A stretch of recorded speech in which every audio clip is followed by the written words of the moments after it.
धन सतगुरु तेरा ही आसरा, हाजर नाजर जिंदा राम तेरा ही आसरा। धन छोटापन सुख महा, दीर्घ बड़ाई खवार। सहजो नन्ना हुजिए, गुरु के बचन संहार। सहजो वही का वचन है।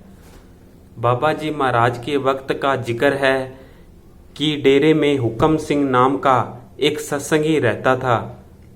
वह एक मिनट भी खाली नहीं बैठता था। रात को भजन करता और दिन में सेवा करता। सतगुरु से प्यार के कारण वह डेरे में रहने लग गया। जब मेहनत की तो उसका अंदर पर्दा खुल गया। लेकिन जिस तरह गरीब की झोंपड़ी में हाथी नहीं समाता, उसी तरह वह कमाई हजम न कर सका। बाबा जी महाराज ने कहा, हुक्म सिंह हजम कर। तो कहने लगा कि इस समय अगर चारों वेदों का ज्ञाता भी मेरे सामने आ जाए तो मेरे साथ बात नहीं कर सकता। बाबा जी महाराज ने दया मेहर का हाथ खींच लिया और उसे शब्द सुनाई देना बंद हो गया। उसने बहुत कोशिश की मगर फिर भी पर्दा ना खुला। आखिर कहने लगा, मैं आपके खिलाफ अब चाचा जी मतलब स्वामी जी महाराज के छोटे भाई सेठ प्रताप सिंह से को चिट्ठी लिखूंगा। खैर चिट्ठी लिखी या ना लिखी, पर वह नाराज होकर अपने गांव चला गया। जब बाबा जी चोला छोड़ गए तो उनके बाद फिर डेरे आ गया और वहीं रहने लगा। डेरे में बीबी रुक्को से उसकी नहीं बनती थी, उसके साथ झगड़ता रहता था। एक बार बीबी को काले की गांव का एक साधु भेजने की जरूरत पड़ी। अभी वह तलाश में ही थी कि बड़े महाराज जी ने कहा, हुक्म सिंह को काले की भेज दो। बीबी रुको ने बात स्वीकार कर ली और उसको काले की भेज दिया।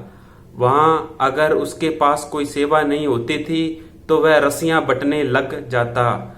उसके पास हर रोज 3 ही काम थे। हुक्म के मुताबिक बिना नागा भजन सिमरन करना, पोथी पढ़ना और सेवा करना। वो इसमें बिल्कुल भी आलस नहीं करता था। हुक्म सिंह बहुत अच्छा प्रेमी था। चाहे अंदर उसका पर्दा बंद था लेकिन फिर भी उसने भजन सिमरन नहीं छोड़ा। आखिर जब वह बीमार हो गया तो बड़े महाराज जी ने उसे डेरे बुलवा लिया। उसकी मृत्यु से कुछ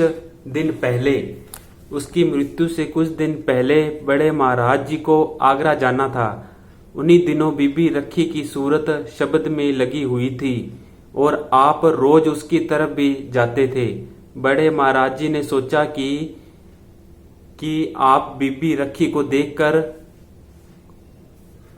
बड़े महाराज जी ने सोचा कि बीबी रखी की तरफ से होकर हुक्म सिंह की ओर खबर लेने जाऊंगा।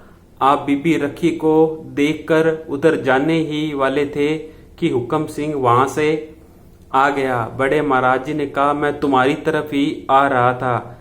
वह बोला, मैं एक मांग मांगने आया हूँ। बड़े महाराज जी ने कहा कि कहो।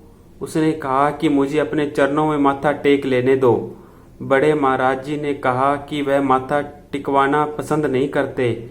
इस पर उसने कहा, अगर यह आपका शरीर बाबा जैमल सिंह जी का शरीर है तो माथा टेक लेने दो, नहीं तो मैं नहीं टेकता। अब कोई प्रेमी शिष्य क्या यह कह सकता है कि उसका शरीर सतगुरु का नहीं है। बड़े महाराज जी ने मजबूर होकर बाबा जी का ध्यान करके उसे कहा, अच्छा टेक लो। जब उसने चरणों में माथा टेका तो उसी वक्त कहने लगा, जो मेरी 16 वर्ष की कमाई बंद थी वह एकदम खुल गई है, मुझे वापस मिल गई है और मेरी संभाल हो गई है। सतगुरु आ गए हैं। सो मतलब तो यह है कि कमाई का अहंकार करके आदमी गिर जाता है और अंदर का रास्ता बंद हो जाता है।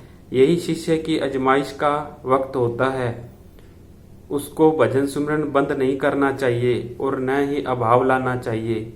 उसकी कमाई व्यर्थ नहीं जाती। शरीर छोड़ने के वक्त पूरी संभाल होती है। धन धन सतगुरु तेरा ही आसरा, हाजर नाजर जिंदा राम तेरा ही आसरा।